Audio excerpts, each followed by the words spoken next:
The second pillar of Islam is Aqimus Salah, to establish Salah. In English, we normally translate Salah as prayer. But according to me, prayer is not the exact translation. To pray means to beseech, to ask earnestly. If you refer to the Oxford Dictionary, it says, to pray means to beseech, to ask earnestly. Like a person prays in the court of law. To pray means to ask for help. The other religions, they pray like, Our Father who art in heaven, hallowed be thy name, or give us this day our daily bread. These are prayers. What we do, the dua, that's called supplication, that is actually prayer. Prayer also means to supplicate. What we do, dua, is actually prayer. In our salah, we don't only ask for help. Besides asking for help, we also thank Allah subhanahu wa ta'ala. We also praise Him and we receive guidance from Him. That is the reason I prefer calling prayer as programming towards righteousness.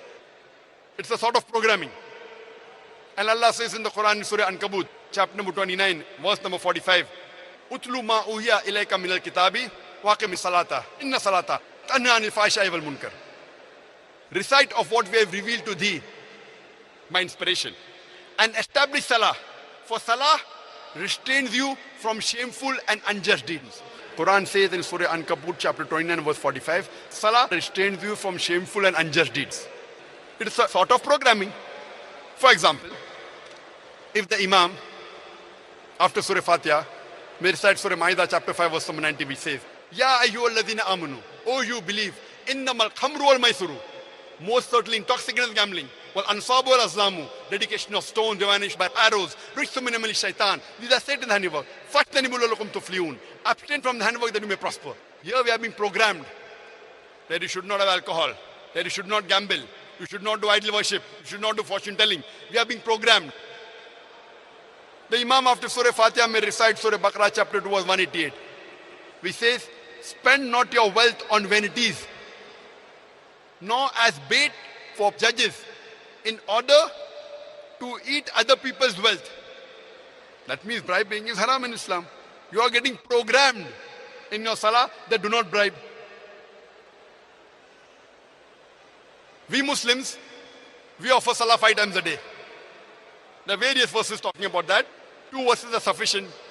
If you read Surah Isra, chapter number 17, verse 78, it says that establish regular prayers at the decline of the sun, at the approach of the night and in the morning.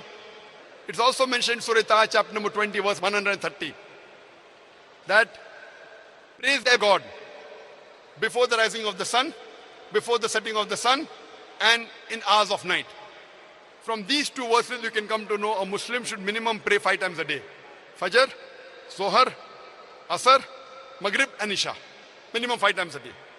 The Bible says in the book of Daniel, chapter number 6, verse number 10, that you are supposed to pray 3 times a day.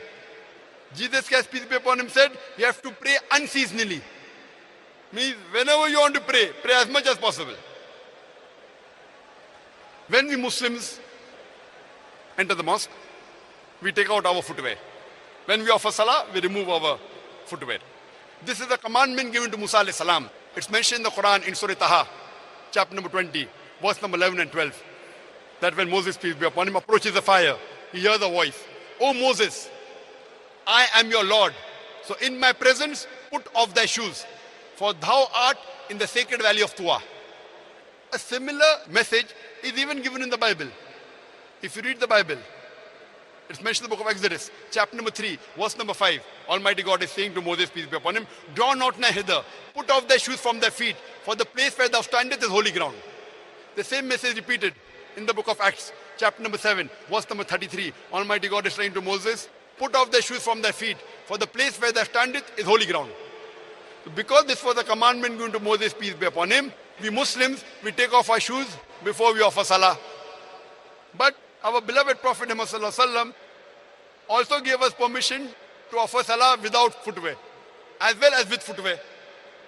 It's mentioned in Sahih Hadith of Sunan Abu Dawud, volume number 1, book of Salah, chapter number 240, Hadith number 652. The beloved Prophet Muhammad said that do the opposite of what the Jews do. They always pray without the footwear. That means the Prophet said you can pray with the footwear also. Another hadith, Sunan Abu Dawud, volume number 1, book of Salah, chapter number 240, hadith number 653.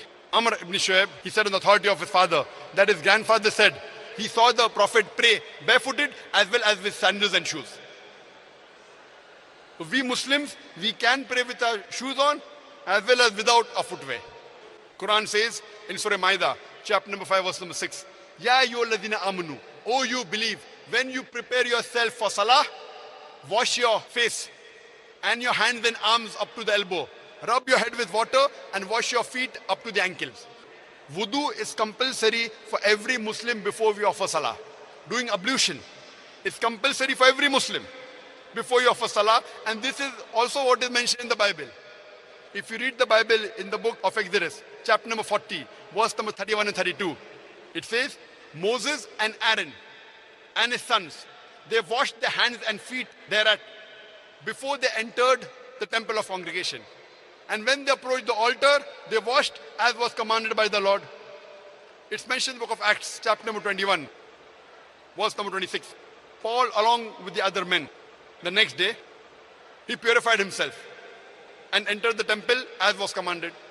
So even in the Bible, to do ablution before prayers is compulsory. If following the teachings of Jesus Christ, peace be upon him, makes a person a Christian. If Christian means following the teachings of Jesus Christ, peace be upon him, I would like to tell you that we Muslims are more Christian than the Christians themselves. The Christians don't do ablution before they pray. The Bible says that.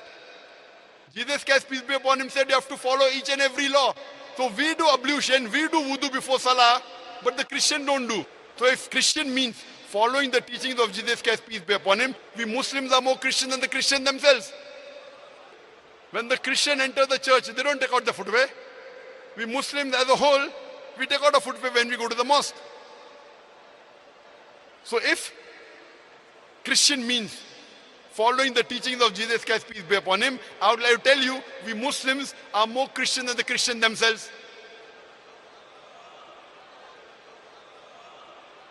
Furthermore, it's mentioned in the hadith of Muhammad Sallallahu Alaihi Wasallam, the hadith of Sahih Bukhari, volume number 1, book of Adhan, chapter 75, hadith number 692. The Hazrat Anas bin Malik, please with him, said that when we stood for salah, the companions, our shoulders touched the shoulders of the other companion. Our feet touched the feet. It's further mentioned in Sunan Abu Dawud, volume number 1, in the book of Salah, chapter number 245, hadith number 666. The beloved Prophet said, straighten your rows, stand shoulder to shoulder, close in the gap, and do not leave any opening for the Satan, for the shaitan, for the Satan, for the devil. So when we stand for salah, we Muslims, when we pray, we have to stand shoulder to shoulder. It is the best example of universal brotherhood, minimum 5 times a day. We Muslims don't only talk about universal brotherhood, but when we stand for salah, we practically demonstrate it minimum 5 times a day, irrespective whether you're king or a pauper, rich or poor. When you stand for salah, you stand shoulder to shoulder. Irrespective whether black or white, yellow or brown. When you stand for salah, you stand shoulder to shoulder. This is the universal brotherhood that we are taught in the religion of Islam. And the best part of salah, it is the sujood. Sujood is the best part of salah. And the word sajda is mentioned in the Quran no less than 92 times. And there's a surah by the name of Surah Sajda, chapter number 32. Allah says in the Quran in Surah Imran, chapter number 3, verse 43, Ya Maryam mukluti li rabbiki wasjudi warkai marakin. O Mary, worship thy Lord devotedly. Prostrate thyself and bow down with those who bow down. Allah repeats the message in Surah Hajj, chapter number 22, verse number 77, that Ya alladhina amanu, O you believe, bow down, prostrate and adore your Lord, so that you may prosper. And this best part of Salah, Sajda, is even mentioned in the Bible in several places. All the prophets of God, when they prayed, they did the sujood, they did prostration. It's clearly mentioned in the Bible, in the book of Genesis, chapter number 17, verse number 3. Abraham fell on his face and prayed to God, peace be upon him. It's mentioned in the book of Numbers, chapter number 20, verse number 6. Moses and Aaron, they fell on their face as they appeared in front of the Lord. It's mentioned in the book of Joshua, chapter number 5, verse number 14, that Joshua, peace be upon him, fell on his face and prayed to God. It's mentioned in the Gospel of Matthew, chapter number 26, verse number 39. Jesus Christ, peace be upon him, in the Garden of Gethsemane, he took a few steps forward. He fell on his face and he prayed to God. All the messengers, I'm asking you a question. Can any acrobat do better than the way we Muslims do, fall on the face and pray to God? The way we Muslims do sajda, there's no better way than falling on your face and praying to God. All the messengers, when they prayed, when they did their salah, they did sujood, they prostrated. We Muslims, when we offer salah, we prostrate.